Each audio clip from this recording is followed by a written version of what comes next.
Good morning, everyone. The Earth's climate has been changing.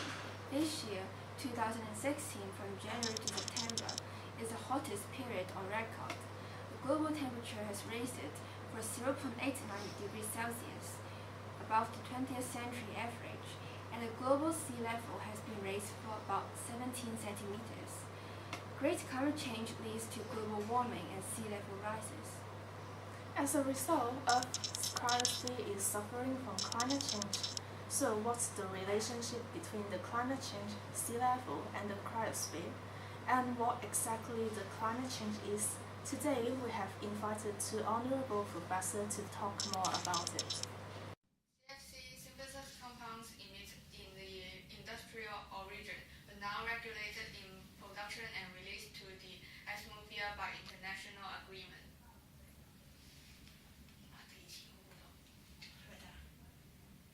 So we now understand that there are several greenhouse gases contribute to the problem of climate change.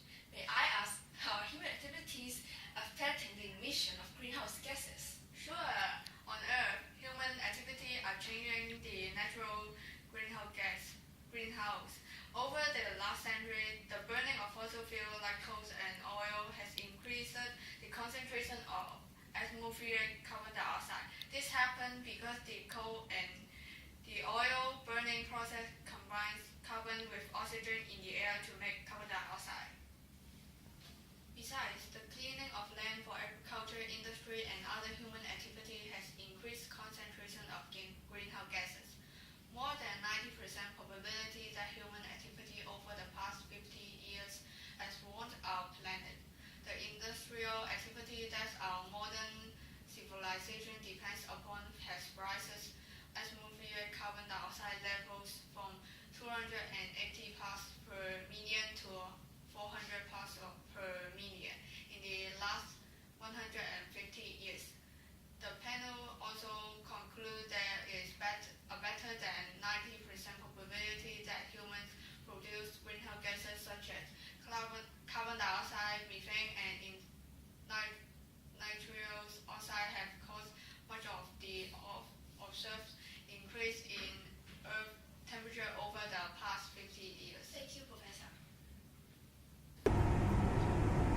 So, how is the cryosphere melting, Professor, and why? Actually, the main reason of ice melting is of course the temperature rise. But there's a lot of other factors that affect the melting rate of the ice. From the graph, the ice cover in the North Pole reduce rapidly. Here are some factors that increase the rate of ice melting. First of all, the floating water cut the iceberg into scraps. Iceberg contains joints since different reason. In the past, there will be some water or snow to recover the joint. After the increase in temperature, the melting snow remains in its aqueous state and continuously melt the ice across the joint. Since that, the ice melting will be cut into two parts. The smaller parts will go to the warmer ocean and melt quickly. Moreover, the ice slab down the slope creates the heat energy to melt the ice, and the melting ice gives out the water to reduce the friction in order to increase the speed of the ice that slips down from the slope. On the other hand, the ice railing can stop the ice slip to the ocean across the ice river. After that, they can freeze again. However, the temperature rise make the railing softer, so it is hard to stop the ice again. Hence, the ice will melt by the warmer ocean. The above are the reasons why the North Pole and Himalayan mountains melt so rapidly. And then I would like to talk about how the ice melts in the South Pole, which is totally different situation from the North Pole and Himalaya. In South Pole, there are lands supporting the ice. Since that, the melting water and broken ice can stay on the land without entering the ocean and waiting for freeze. Although the rise in temperature increases the snow melting rate, it also increases the frequency of snow, so they become a temporary balance. However, the temperature at the South Pole will become warmer when compared to the other regions of the temperature rise. However, once the temporary balance was broken by the temperature rise, a much serious disaster will happen, that the sea level rise speed will be twice as now. The reason is the big hole in the ozone layer at South Pole allows more radiation reflect onto the ice. The ozone layer can absorb the radiation at the high sky, and the absence of the layer will make the energy absorbed on Earth's surface increase. Thank you very much, Professor. It's important to ask why does sea level rise matter for us as human beings? Low-lying countries with an abundance of coastlines are at significant risk from rising sea levels due to global warming.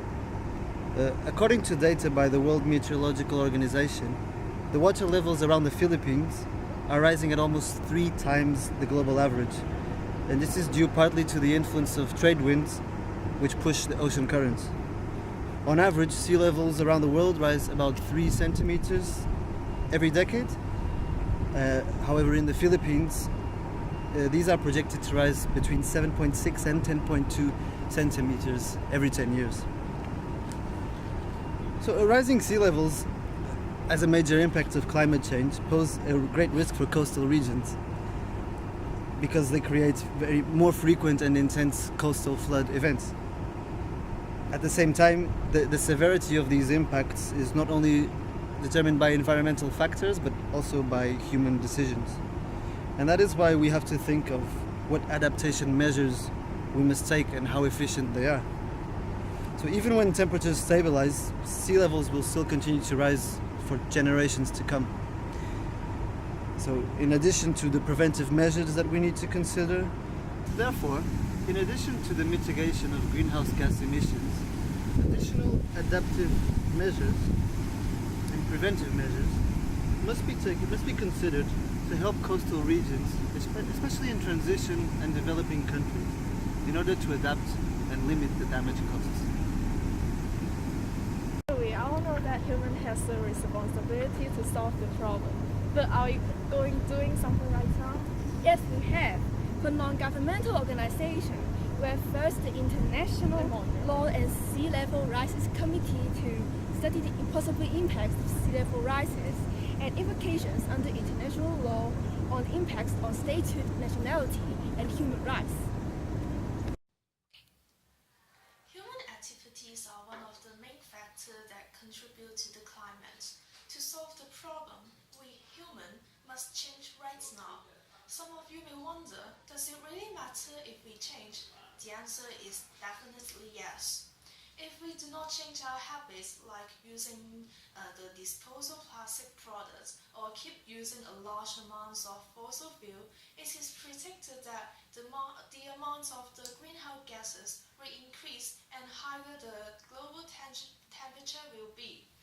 The sea level will rise as a result, so some offshore islands will be submerged. Extreme weather will start to appear. It will affect not only humans, but many other innocent organisms. However, if we can change our habits step by step, for example, using the environmental friendly products take the public transport or open less. Stop it. Okay. However, if we can change our habits step by step, for example, using the environmental friendly things like take the public transport and use less air conditioner to reduce the use of fossil fuel and eating less beef to avoid the emissions of greenhouse gases. All these simple things that we can help to do can eventually save our home planet and leave a good environmental to our next generation.